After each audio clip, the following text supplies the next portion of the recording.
Hello, I'm Oriana Fox.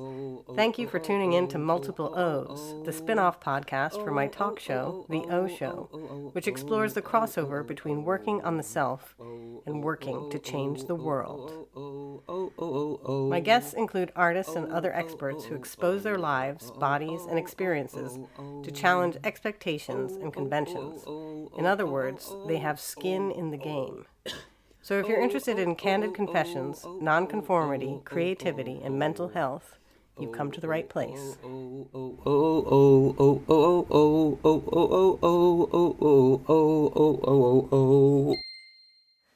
Hi there, this is Oriana. I'm an artist with a PhD in self-disclosure. Welcome to Season 3 of my podcast, Multiple O's. I'm thrilled to be joined today by an artist who also has a PhD. Hers is in something called the Disoeuvre, and we'll be talking about that in a moment. But to introduce her, her name is Felicity Allen, and she is an artist, a visual artist who works in various media, including watercolors, film, conversation, collaboration, text. The list goes on, and also worked for many years doing art education in galleries, well-known galleries, Tate Britain and the Hayward. And so, yeah, I feel I have many things in common with you, Flick. And we were just discussing the fact that Felicity Allen is her name, but she often is called by her friends Flick. So you have come up with this concept of the Disoeuvre, which I identify with a great deal, which is about stretching the boundaries of what might be considered an artist's oeuvre to include things, work in institutions, caregiving work. Although I'm not sure I'm going to be describing this right. I think it's probably better if I ask you to describe it. But it is a critique of the idea of the oeuvre, like that the genius artist produces everything, and that's in keeping with this singular voice, and that it progresses over time, and building and progressing and constantly improving and consistently and remains consistent over the artist's lifetime. Yeah, so the idea of the Disoeuvre is critiquing those conventional ideas, and from a feminist perspective. So yeah, I mean, that's my understanding of it. I know there's more nuance to it that I want to discuss with you, but yeah, if you could please tell me how you define it. I'll tell you a little bit, because I think you've got it completely right. One of the things about it that I enjoy is the fact that the word disoeuvre comes from the French word that we use commonly in English, which is the oeuvre. It's just such an obvious thing. We all know it now, that the idea of the progressive developmental model of artistic practice is something that I grew up with. That was the idea that was the only way to be. And in those days, I think people probably still do use this term. People used to talk about real artists. So you'd say, oh yeah, so-and-so's a real artist, implying that all these other people weren't real artists. And so the real artist, the pinnacle of the real artists was Picasso, and he was talked about all the time, everywhere, and it was always seen that he did this work, he did the pink phase and the blue phase, and then he did the cubism, and everything was progressive in that very kind of extraordinary linearity. And so I remember going to a Merritt Oppenheim exhibition at the ICA, and this must have been sort of mid-80s, I guess, early 80s. And one of the people who was curator there at the time, who went on to become a very successful curator, she was showing me around the Merritt Oppenheim exhibition and talking to me about it. And she said, yeah, the work is, I mean, basically it's really inconsistent. Really, Merritt Oppenheim was a one-hit wonder with the fur teacup. And at the time, I just sort of, I had all my kind of feminist stuff in me, blood, and it was going all like... But I was trying to keep a lid on it. And I was thinking, what? So this is 1980s. She, like me, had been doing the same appalling undergraduate degree in the 1970s, and that's sort of how we knew each other originally. In those days, the terms that were used to define you as not a real artist because you were female were, your work would be described as decorative or twee, things that had a very strong kind of, I would say, sweet quality as a way of identifying you as not real.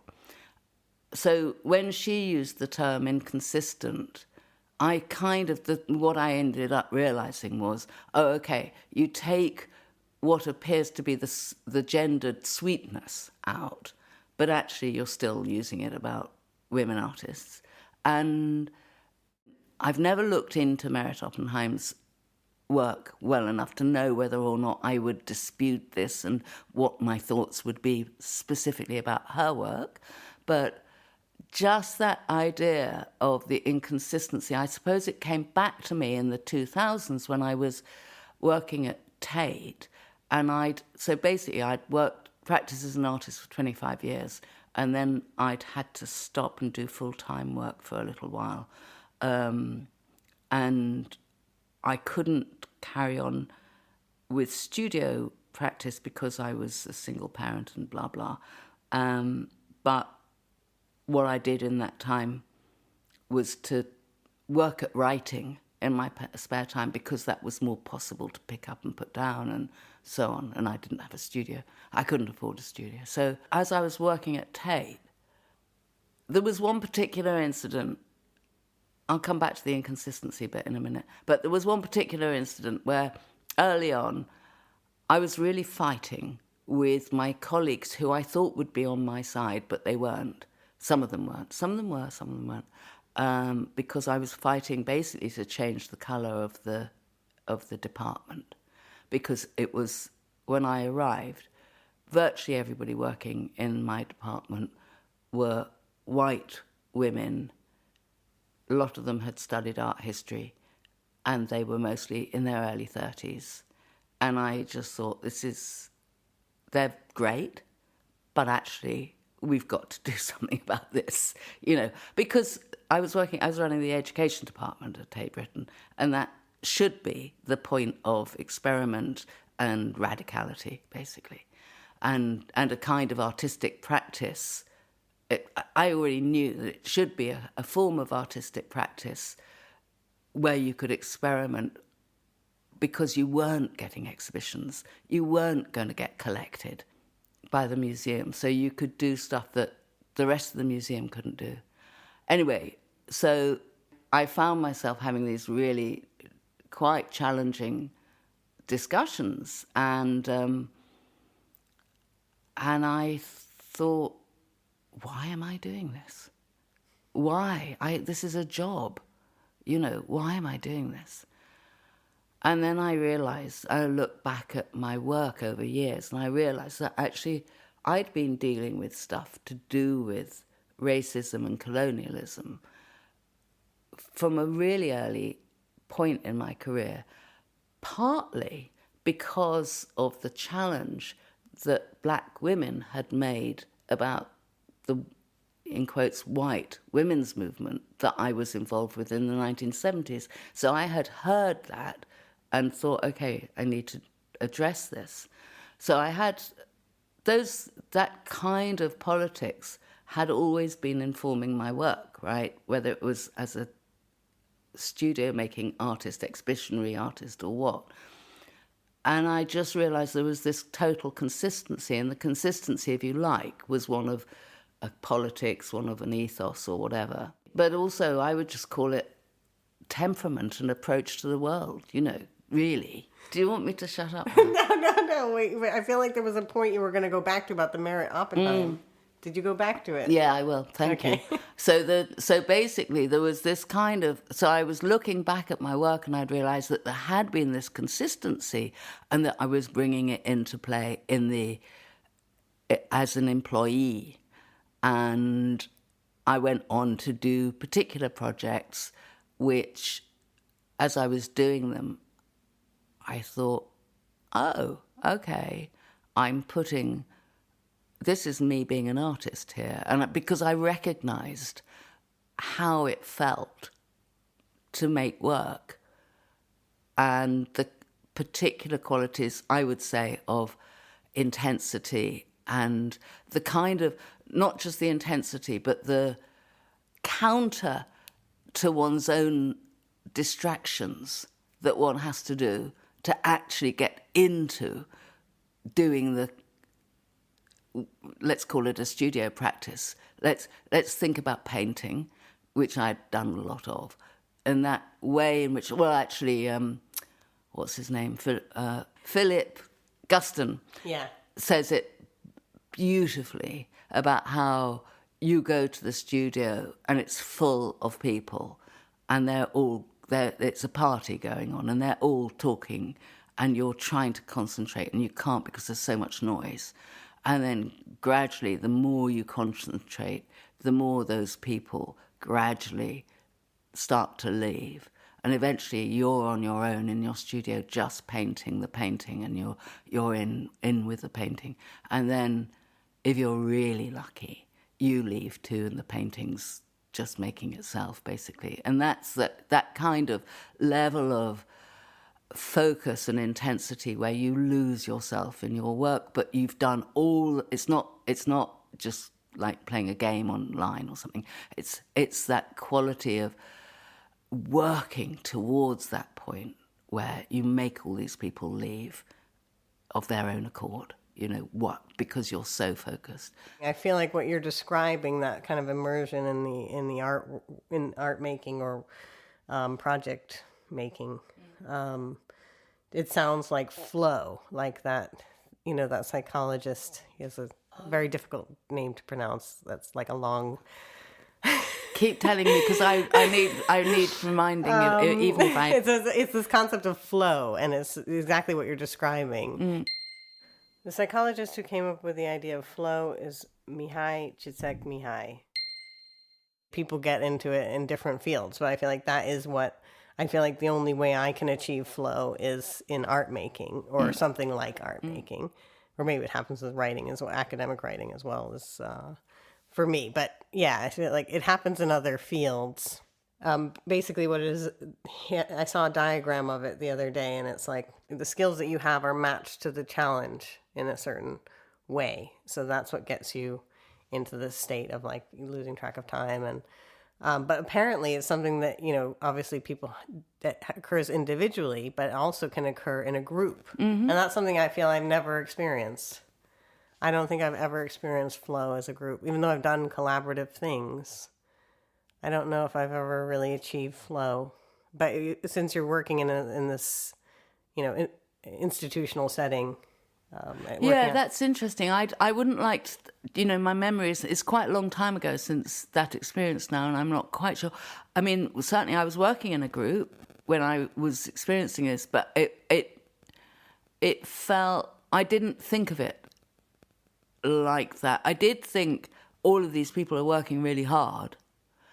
But this particular project that I'm referring to, it was one where I was leading it. So I think I had a greater sense of being immersed in it than maybe the other people. But on the other hand, actually what you're describing, and sometimes this happens beautifully and rather excitingly, is when I make dialogic portraits. So when I'm making dialogic portraits, I ask people to come and sit for me for 2 days, not consecutively necessarily, and the idea is that they talk with me as I'm painting them. And they sit in one position, but they are free to move within that position. So I'm painting them moving, but I might ask them to come back to a particular position. But the if you like, the flow of them moving is important to me. In the flow, and the fact that I'm using watercolor, and its particular qualities of fluidity are really important. it's got an improvisatory quality to it. In that you know what you're working with, you know the rhythms and so on. You know that you've got some tunes, but then you're mucking about with it in a way, and you're seeing where the stuff takes you, where the water takes you, where the paper takes you, where the colour takes you, and where the person who's sitting for you takes you, and where the discussion takes you. And actually, it's not always like this, but it can be really intense for both people, and it feels like it's intense for the picture as well. It's like, actually there are three things going on here, and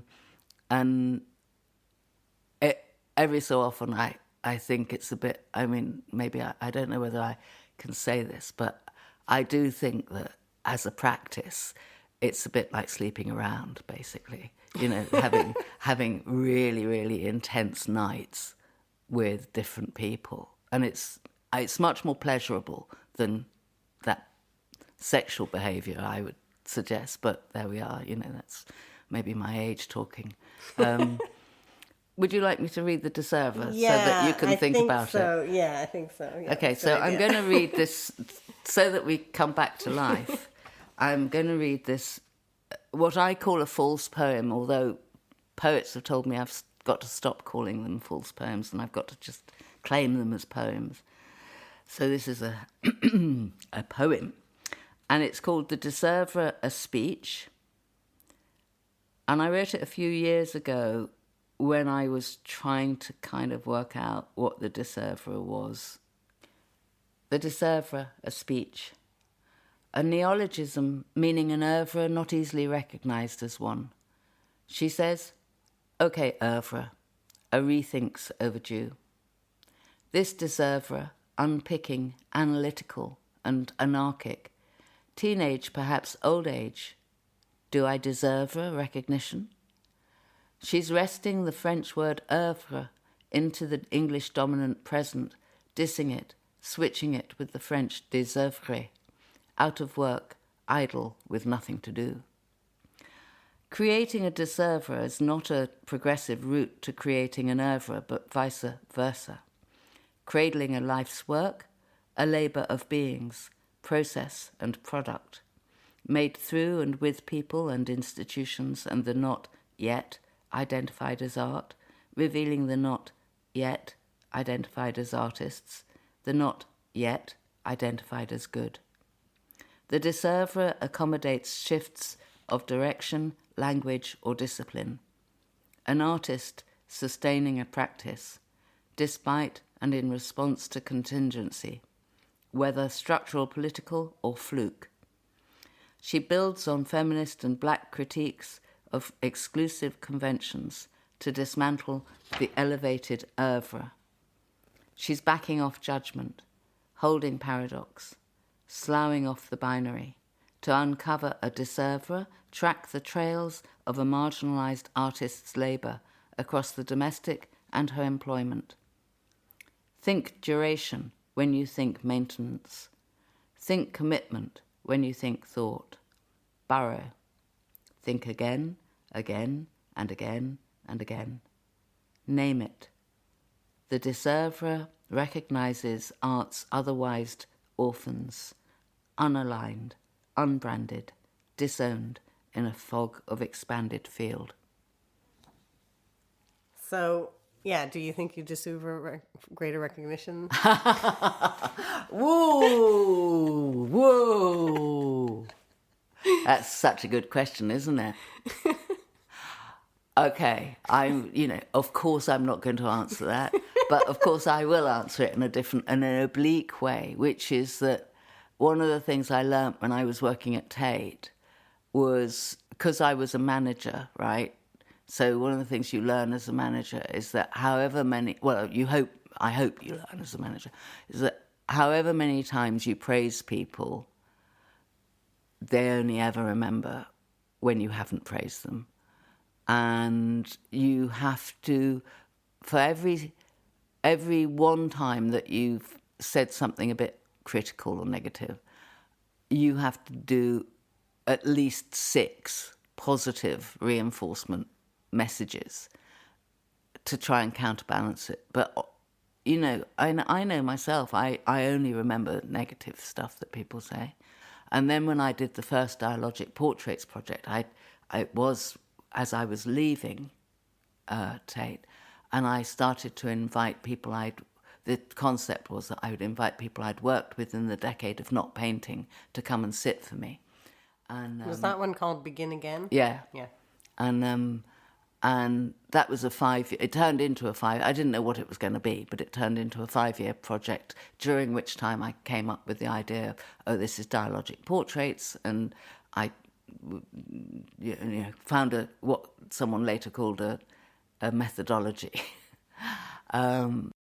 But one of the things, so I was inviting people I'd worked with at Tate and elsewhere to sit for me, but the thing that they commonly said was that feeling of not feeling recognised, but also how sitting for me painting them and talking with them made them, this isn't true for everybody, but for some of them, it made them feel recognised. They said, I feel recognised, And I thought that was really interesting, that I don't think, what I'm saying about recognition probably is that, take out the institution, probably most of us, a lot of us, don't feel recognised a lot of the time.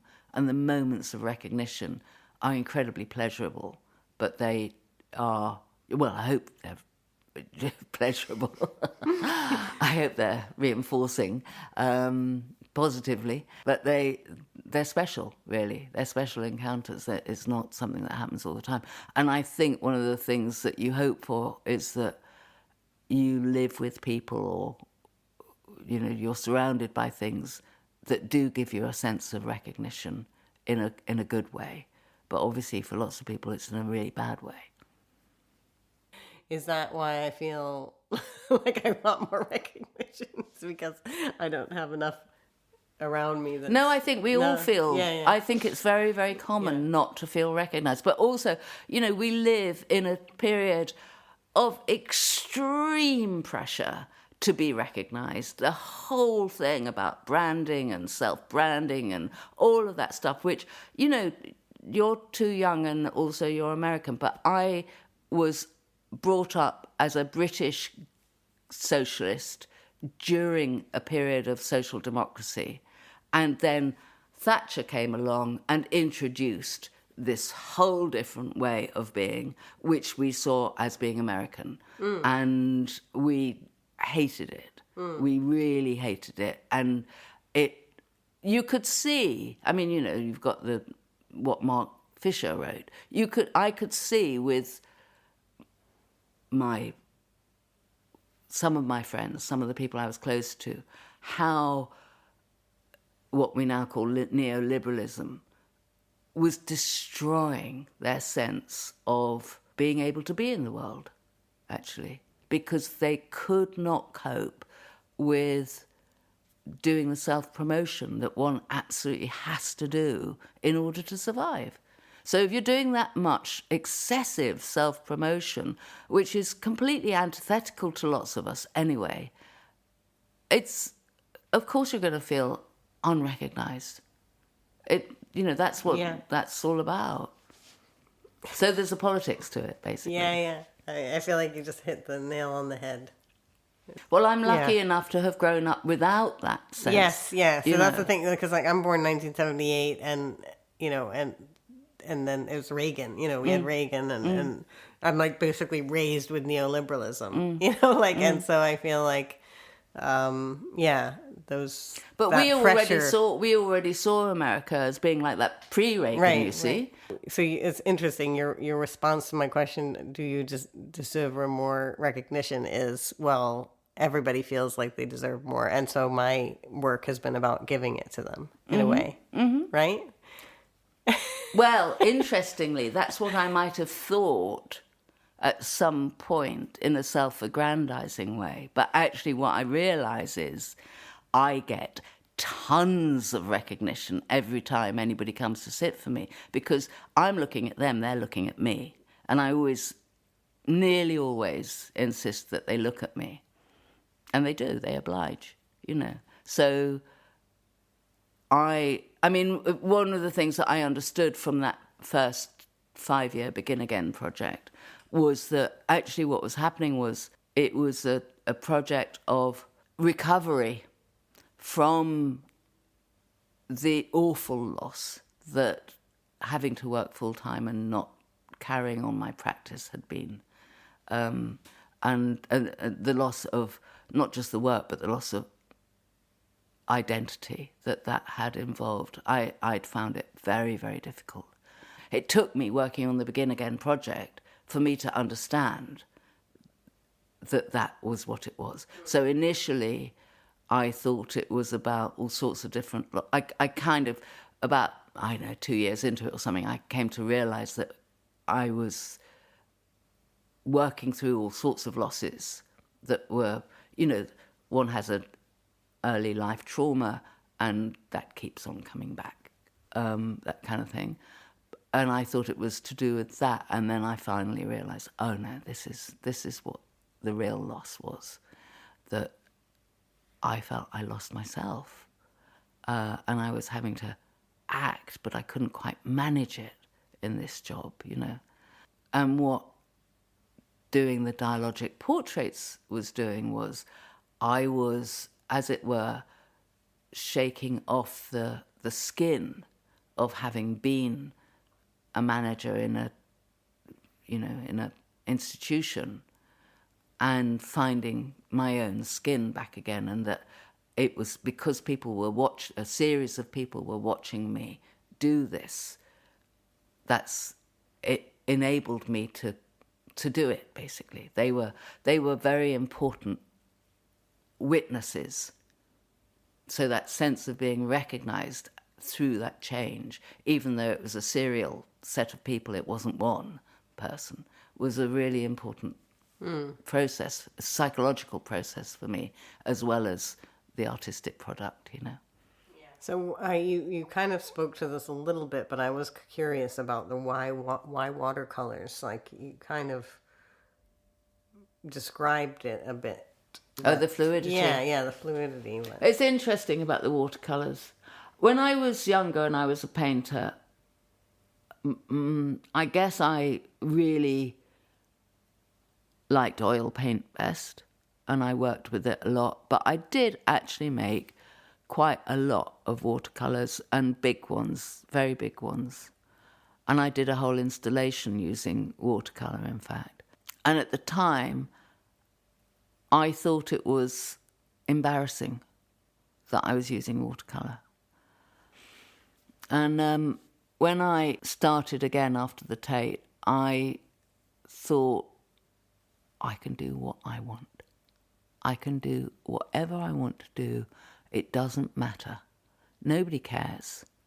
And whereas when I was younger, so this is something probably conceptually really difficult for people younger than me. But when I was younger, not only was it that you had to make a continuous oeuvre and so on, but also you had to stick with the particular field, the particular medium that you were working with. And that was really important. And then so it was 2009 when I was working towards leaving Tate.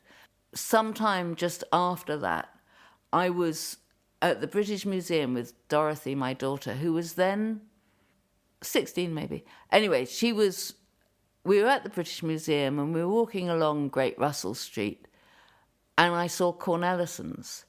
Do you know it? Oh, God. Don't go in there. It's terrifying. It eats you up. You want to buy the whole shop. It's really bad. Oh. So as we were walking down Great Russell Street and I spied it, and I said to Dorothy, oh, you'd love this shop. And because she loves order and things in containers and stuff. And so I took her in, and she did love it. But, of course, there was a watercolour set on display, cheap. And I had my old watercolour sets, but I just couldn't resist buying it. And so then she sat for me, and that's how it began. And because I set this project up with a writing element, it felt that you could write with watercolour in a way that oil feels so demanding. Somehow I couldn't see myself writing, as it were, in proportion. And it's that kind of balance.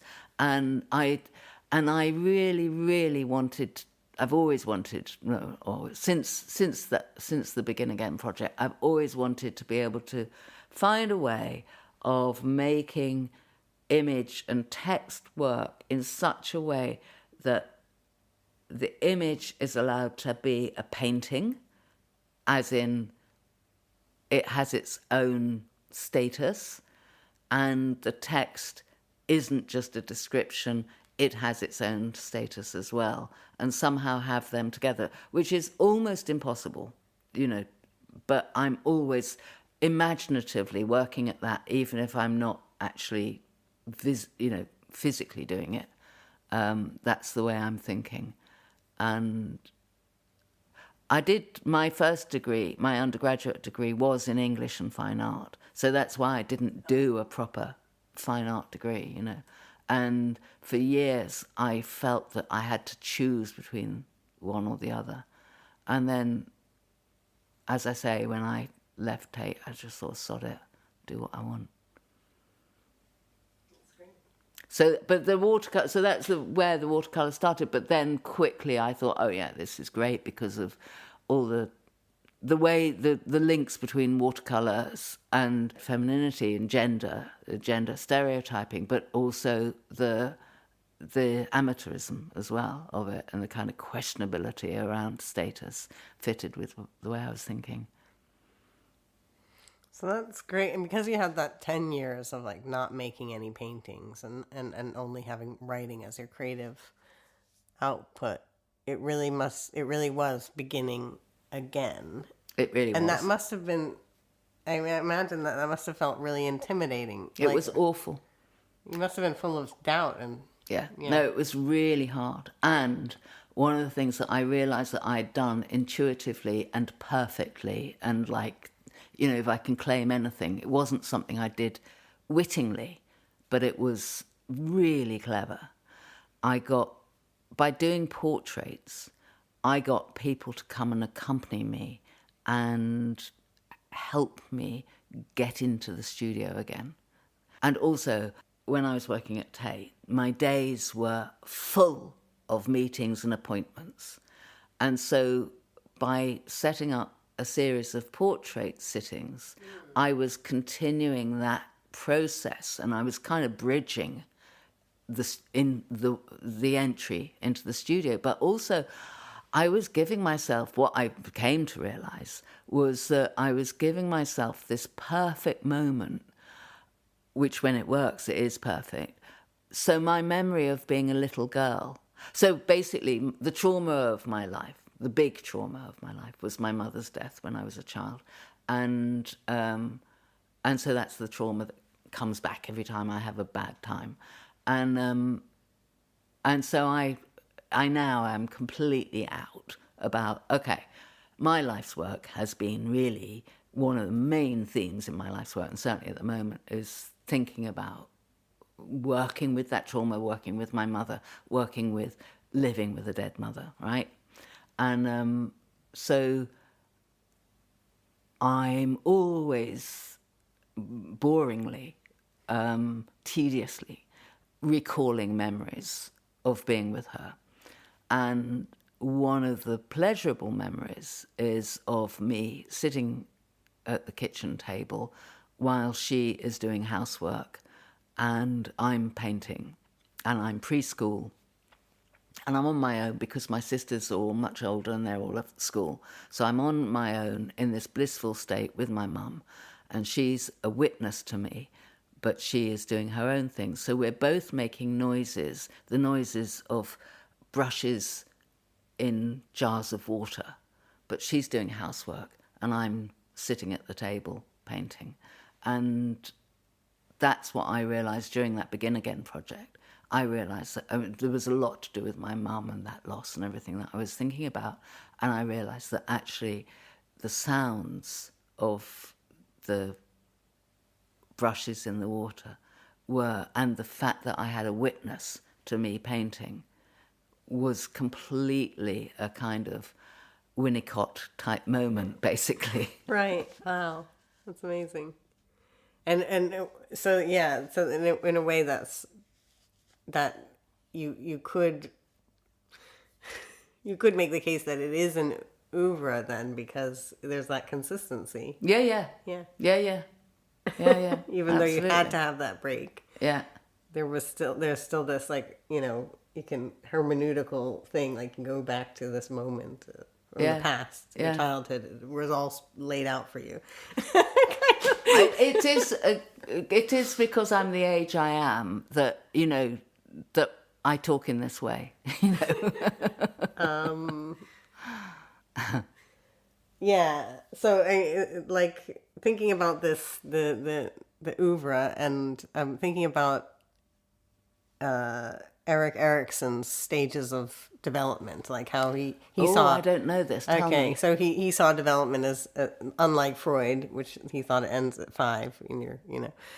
He saw it as going on throughout the whole life course. Oh, good. Yeah, that is good. However, like I'm not super familiar with the details of Erik Erikson, because I've been reading more the critique of it from feminist sociologists and whatever psychologists, and so what's the critique of it? Well, that it's focused on like a male, a male who is able to progress in this way, and it's thought of as this, like, progressive thing of, like, you go through these phases, like, or these, at each stage you can kind of progress or you can regress, right? And it's too, I guess it's too binary in that way. It's like either you've got to self-actualization or you haven't. There's no possibility that one can loop. One can loop, or that maybe in the face of, like, structural inequality, that, regret and injustice might be, get in the way. Yeah, it might be it might be outside of your control. This ability to self-actualize. Yeah, it's not just this, the individual. There's this whole thing around them that can get in the way of that. But anyway, so it's just, so I'm thinking about all these things in the back of my mind as, like, the oeuvre is like Erik Erikson's development, and then the feminist critique is like the Disoeuvre. Yeah. Where you kind of recognize. Well, it's forgiving, basically. Yeah. It's a forgiving thing, rather than thinking that you have to reach something, in a way. And it allows for you to reach things in lots of different ways at different times, really. And the other thing that I was thinking of when you were talking about the Erik Erikson thing, that kind of progressive sense.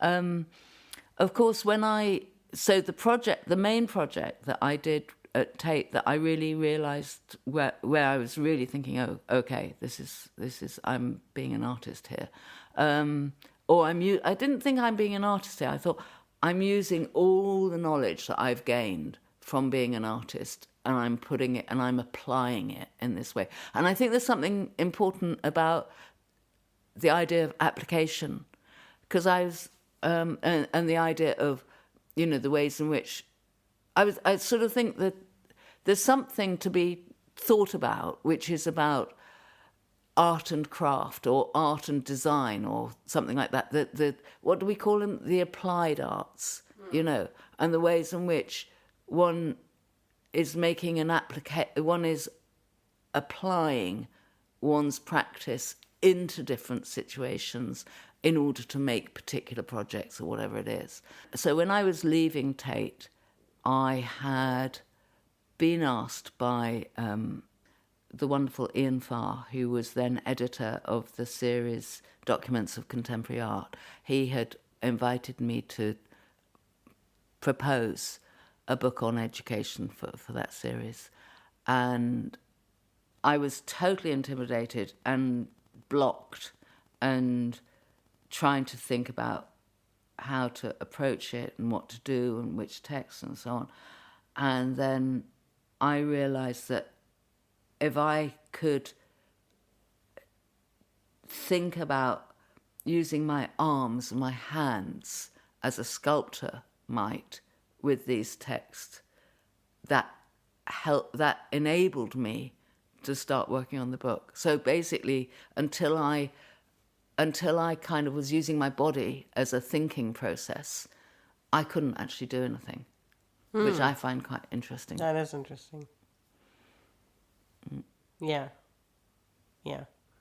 And so, for instance, in the dialogic portraits for years now, I very quickly stopped sitting down when I was painting. So now, the reason I paint is because it's physical, in a way that writing, I literally used to, when I was younger, I used to just get sort of pains in my tummy from sitting at desks for too long, So there's two things I want to definitely talk about. It's something that you mentioned in the Woman Up, or there's two things that came up in the Woman Up interview. One is to do with like the definition of Disoeuvre, and you wanting, since it's something that you've coined and you've written your PhD on, that you want to, have some control over its meaning. And so, I want to talk about what is excluded from it. You don't want it to include, just the idea that of a blurring of art and life. This is not the same thing. It's not seeing. It's not about seeing every activity of life as art.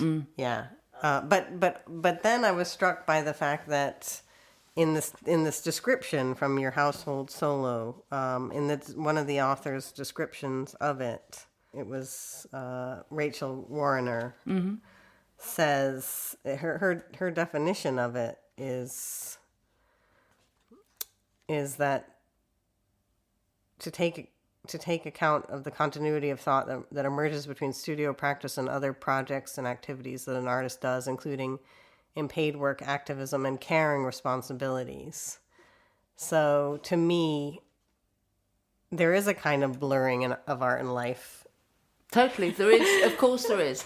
And one of the questions that I have, because I like objects, so there's a whole question here which is around performance, really. Yes. And what performance is. And I really feel like I don't know what performance is. I don't know what performance art is. I don't know where it begins. I don't know where it ends, right? And so there's a question around performativity. In that interview, you said something about it's to do with the artist knowing what their artwork is. And I'm not sure what word you use, whether it's art expertise or kind of professionalism, but it was something to do with like the artist should know what their work is and what their kind of skill is, and then that can be applied in other contexts. But part of me wants to reject that, because to me, like, that what's great about the Disoeuvre is that it's anti-normative, and like then to say the artist has to know what their work, what their thing is, to me sounds too confining again. Yeah. And I agree with you, actually. I mean, I think I have a very limited perspective that is completely of my generation. Just and don't forget, my generation. When I'm talking about my generation, the undergraduate teaching that I had was in the 1970s. But it was as if 1968 hadn't happened. So it was as if we were in 1959. Basically, we hadn't made 1960 yet. So I was being taught in this very old school way about concepts of art. And then also when I was teaching, in art schools during the 80s and 90s, not much in the 90s, but in the 90s.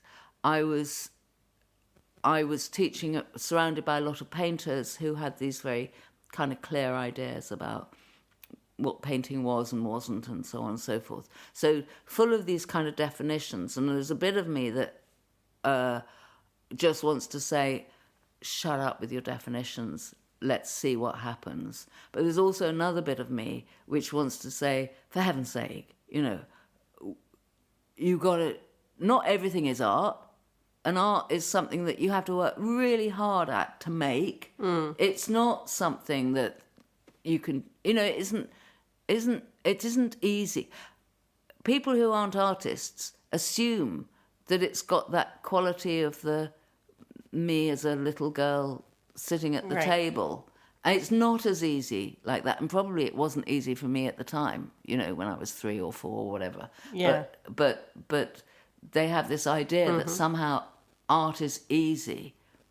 Our society tells us that. And that working with words and maths is difficult, right?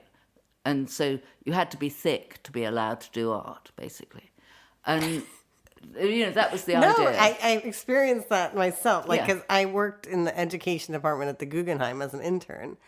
And they had this other intern who was like, I don't know, a business major or something. And he was like the darling of the department because he, could help them with whatever he helped them with. And one day we had to like paint these out frames around these, I don't know, education art projects that kids had made. And he's like, oh, and he just said something so condescending to me like, oh, is this what it's like at art school kind of thing? And I was like, so insulted by it, but also sort of like, look at where we are. We're in the Guggenheim. If artists aren't important and respected here, where will they be? Like, how insulting.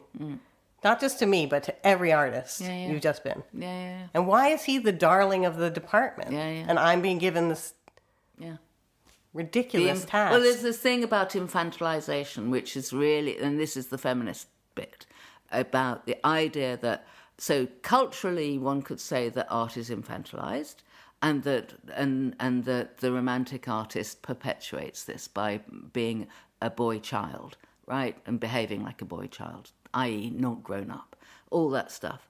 So there's that whole question around who's allowed to be the child in the art gallery, which I've written about, to do with gallery education, because it was really clear to me when I was at the Turner Prize dinner for Jake and Dinos Chapman, whose work at the time was all about children's toys, and Grayson Perry, who was dressed up in quotes as a little girl, but of course actually it's a paedophile's fantasy of a little girl that he was dressed up in.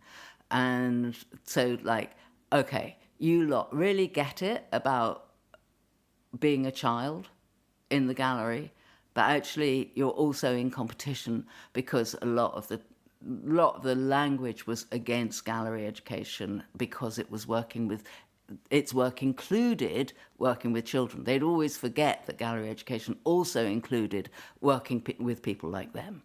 But anyway, whatever. So there's that infantilization. And I guess that's the dichotomy to do with the Disoeuvre. And this is why I really need other people to take it on and think about it with me and for me and instead of me. Because I don't know, and I'm so full of my own contradictory thoughts, and I haven't read enough and I don't know enough to be able to really say, okay, this is where it begins and this is where it ends. And obviously those definitions are things that we somehow require, but also in some ways, let's keep it open, see where we go with it, So there's a kind of, I'm very ambivalent about it, but I do have strong perspective, because in the late 70s, when I'd finished doing my undergraduate degree, I was working in what was called community arts. And by that time, community arts had become, it was in a transitional phase. And I was not nearly good enough to do it. And the reason I wasn't good enough was because I wasn't sure enough of my own practice as an artist. And had I been more sure of that, I could see it with other people. There was a wonderful artist I worked with called, I think he was called Dawu Tang. He knew what he was doing as an artist. And he could work with these some very, very difficult kids, and he could work in a way that was absolutely confident. Now, part of that confidence was coming from all sorts of other things as well, but part of that confidence was coming from he knew what his practice was, and he knew how it could or couldn't relate to these young people and what to do with it. And I didn't have anything like that confidence in my own practice. And so that's where my ideas about needing to know what your practice is really started coming from. After a bit, I realised that I was getting beaten up by these kids in a way that he wasn't. It was partly gender, it was all sorts of other stuff, but it was partly because I didn't have the confidence to approach them because I didn't know where my practice, I hadn't found a strength in my practice yet. But also, like in my 30s, I felt like giving up painting because I couldn't be Piero della Francesca, because actually that is the only way to be an artist. There's a bit of me that thinks, right, yeah. You've got to be brilliant. You've got to know about maths and volume and everything, as well as how to paint, I get where you're coming from, totally. And I think it kind of segues nicely to my last question, which is, again, going back to that interview you did on the Woman Up podcast. And it was something you said to do with a show, a solo show you had at the same time as Helen Chadwick. You didn't do a lot of work of promoting it because you felt that the consensus at the time was that there could be only one woman getting that kind of attention and recognition. Yeah. And therefore, and you thought of her as the better artist. Yeah, and when I said before about how unfashionable it was to do watercolour, and I'd done an installation using watercolour, that was exactly that exhibition. Oh. So she was. We were both actually using images of women lying down in these different installations, and hers were made with photocopies, and she had sculptural elements as well. And mine was made with watercolour and drawing, and on paper, moulded. And I just totally internalised that. So, there can only be one woman artist, but also I was kind of embarrassed that I was using watercolour and she was using photocopies, which were, it was a very new way of working then. So what year was this? 86. Okay. And in fact, I had previously been working with photocopies, in fact, in the late 70s, I think it was. But there was something about her work, not just the ways that she was using technology and in a really beautiful way. Her work was, it looked manufactured because it was so clean and perfect, always, as she was. And mine was kind of, tactile and drawings, messy drawings and watercolour. I think I felt exposed. I think there was a kind of rawness to mine that hers had photographs of her own body naked, but somehow I felt exposed because it was drawing, I think. No, I'd made a mould of a woman's body who was naked in bed, but she'd... Did anyone write about the parallels between? No, it would have been really interesting. I think I feel like we have talked about everything. I don't feel I've asked you a single question, and it feels very unreciprocal and weird. But that's the way these things go. Is it? Yeah. Well, I think I definitely want to do the same back to you. I definitely would love that.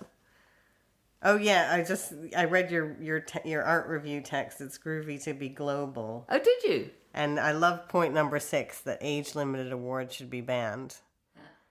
Yeah, But I was just thinking about new contemporaries, though. It's not age limited, but it's to do with when you graduate. Yeah.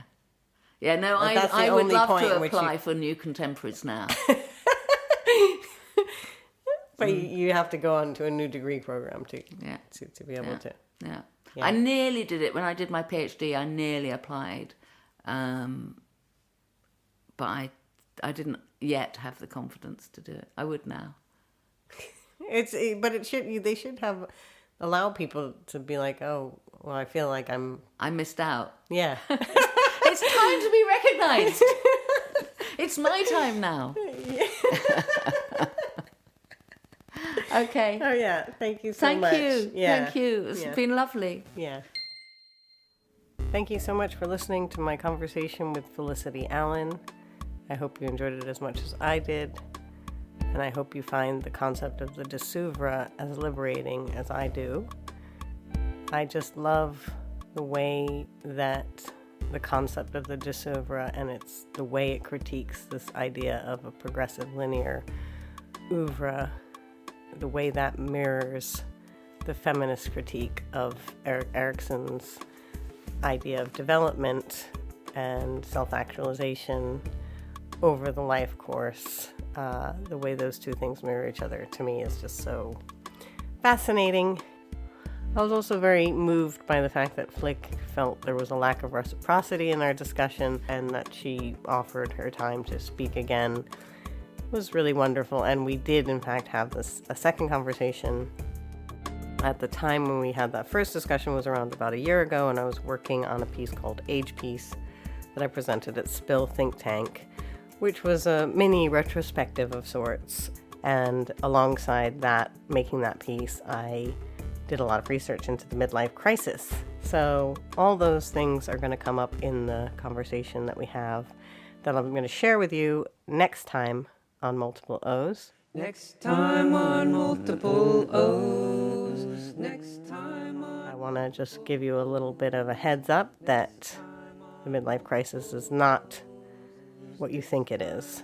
It's not just the chauvinist cliche that you have in your mind. It's much more nuanced than that. So that's something to look forward to next time on Multiple O's. Multiple O's. Next time on Multiple O's. I hope the notion of the Disoeuvre helps you to accept yourself, your life, and other people, because we're all just fallible human beings. Ta-ra!